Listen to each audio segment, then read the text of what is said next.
बिस्मिल्लाहिर्रहमानिर्रहीम अस्सलामु अलैकुम वरहमतुल्लाहि वबरकातुहू। दोस्तों और बुजुर्गों, मैं जनाब तुहाडे खिदमत दे विच वीडियो लैके हाज़र होया। जनाब एक बूटी है कि एक बूटी दे फुल हैगे ने जिहड़े कि दवा दे मिसल ज़्यादा ने, दवाई दे वास्ते ज़्यादा ये इस्तेमाल किए जाते हैं। दोस्तों इसका नाम है उस्तखदूस। इसका नाम मेरे कई दोस्तों ने कहा यार तुसी जी बूटी जी वीडियो बनाते हो ना उसका नाम लाजमी लिख के ते विच रखा करो। मैं इंशाल्लाह अब्बल तो शुरू तो भी तुहानूं नाम इहदा आ जाएगा और वीडियो ख़त्म होएगी उस ते एंड ते बूटी का नाम भी आ जाएगा और बूटी की सारी शनाख्त, इसकी जड़, इसके पौधे, सारा कुछ तुहानूं दिखाया जाएगा। दोस्तों एक घास की मानंद पौधे होंगे ने जिहड़ा कि इनका ज़्यादा तो ज़्यादा इनकी कद जो है एक गज तक होंदा है और इसके पत्ते जिहड़े ने वो छोटे छोटे होंदे ने और इसके जिहड़े फुल हैगे ने ये गुच्छियां की शक्ल दे विच लगदे ने। और दोस्तों और ये फुल जिहड़े ने ये स्याही हल्का जा स्याही माइल और हल्का जा सब्जी मैल जी शक्ल दे विच हुंदे ने और इसकी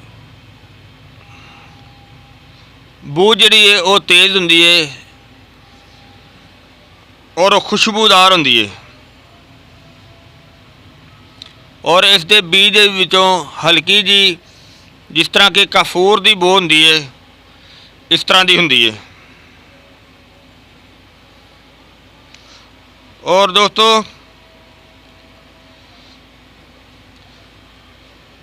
इसका मजाज जरा है वो गर्म तो खुश्क होंदा है लेकिन हल्के दर्जे का होंदा है, ये तलख नहीं हुंदी। कई जड़ी बूटियां का मजाज गर्म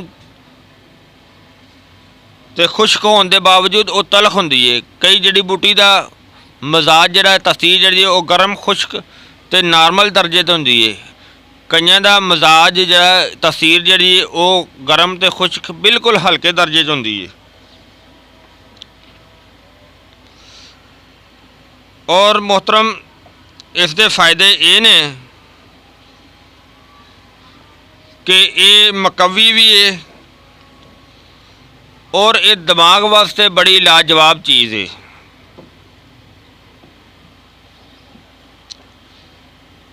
दिमागी पट्ठियां नूं बेहतरीन ताकत दिंदी है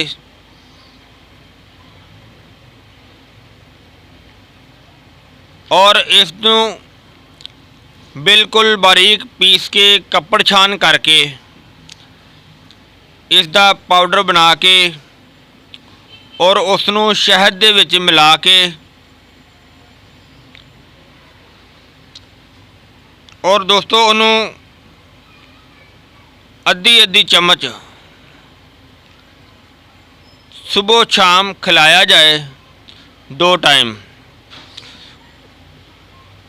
साथ उसके नीम गर्म दूध पिलाया जाए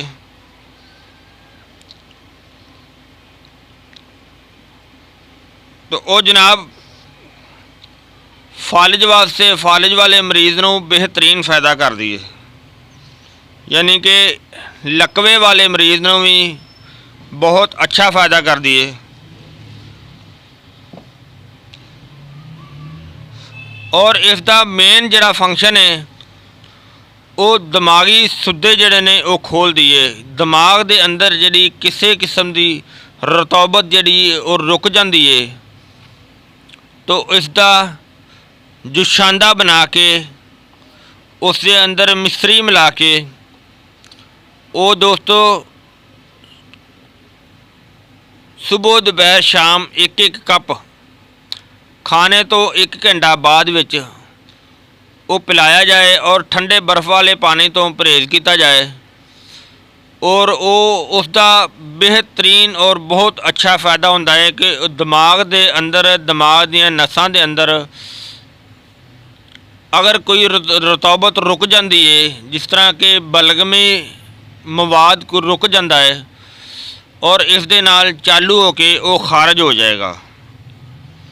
और ये दिमाग नूं ताकत देने वाली बहुत अच्छी चीज़ है कि यानी कि दिमाग की जिहड़ी है कि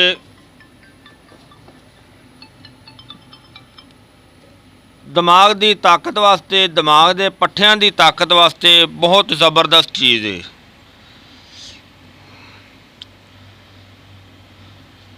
और दिमाग के सुद्धे यानी कि जिस तरह के मैं तुहानूं दस चुकिया पहले कि अगर कोई रतौबत जिहड़ी हुंदी है उसनूं ये खारिज करदी है, उसका मकसद ये वे कि वो दिमाग के सुद्धे खोल दिए, बलगमे मवाद जिहड़ा है वो पखाने के रस्ते खारिज कर देंदी है। अल्लाह ताला ने देखो इस जड़ी बूटी विच की ताकत रखी है कि दिमागी सुद्धे पखाने के रस्ते खारिज कर दिए।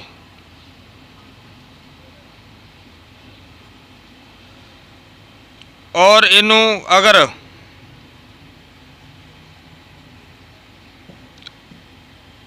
अगर इनू मसब्बर एक हुंदा है, जड़ी बूटी एक बूटी हुंदी है मसब्बर, यानी कि जिन्हों एलवा भी कहा जाता है, अगर उस दे नाल पीस के नू हम वज़न दोनों नू पीस के बिल्कुल बराबर उन्होंने खिलाया जाए, उस दे खाण दे नाल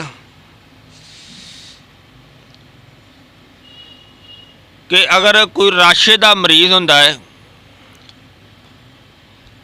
राशा उन्होंने कहते हैं कि जिस बंदे दे एजड उम्र दे विच हो के, ओवर उम्र दे विच हो के, तो उसके हत्थ जिहड़े ने वो हिलन लग जाते हैं या उसकी गर्दन जिहड़ी है वो हिलन लग जाती है, उसनों भी बेहतरीन फ़ायदा दिंदा है। अगर उन्होंने शहद दे विच मिला के दिता जाए तो उस दे नाल भी उन्होंने बेहतर फ़ायदा हुंदा है।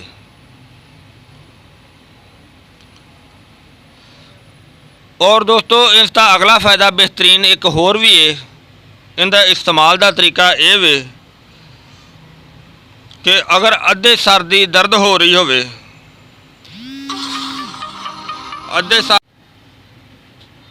अगर अद्धे सर दी दर्द हो रही है तो उस दे वास्ते ये उस्तखदूस बूटी 1 तोला, मर्च स्याह काली मर्च 1 माशा ते कशनीज 1 तोला, इन्हां सारिਆਂ ਨੂੰ अच्छी तरह कुट के बरीक पाउडर बना लो या फिर इन्हां ਨੂੰ उबॉयल करके इस्तेमाल करो, वो भी अच्छा रहेगा। अगर उबॉयल करके उसनों इस्तेमाल करो, उस दे नाल अद्धे सिर की दर्द जिहड़ी है वो जाती रहेगी। अगर तुसी कोई दर्दां की शिकायत वास्ते इस्तेमाल करना चाहते हो और इसका जुशांदा बना के इस्तेमाल किया जाए तो वो जनाब बहुत ज़्यादा बीमारियों को फ़ायदा होता है।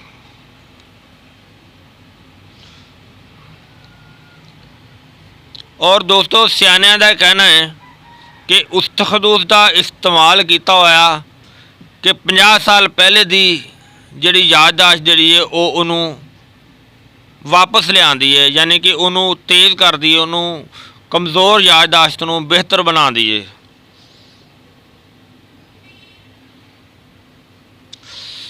लेकिन मुख्तलिफ कंपनियां ने इस दे मरकब दे नाल, इस दे नाम दे नाल एक माजून बनाई है अतरीफ अल उस्तखदूस, वो बाज़ार दे विचों आम मिल जाती है। हमदर्द कंपनी ने भी बनाई है, और भी काफ़ी कंपनियां ने बनाई है।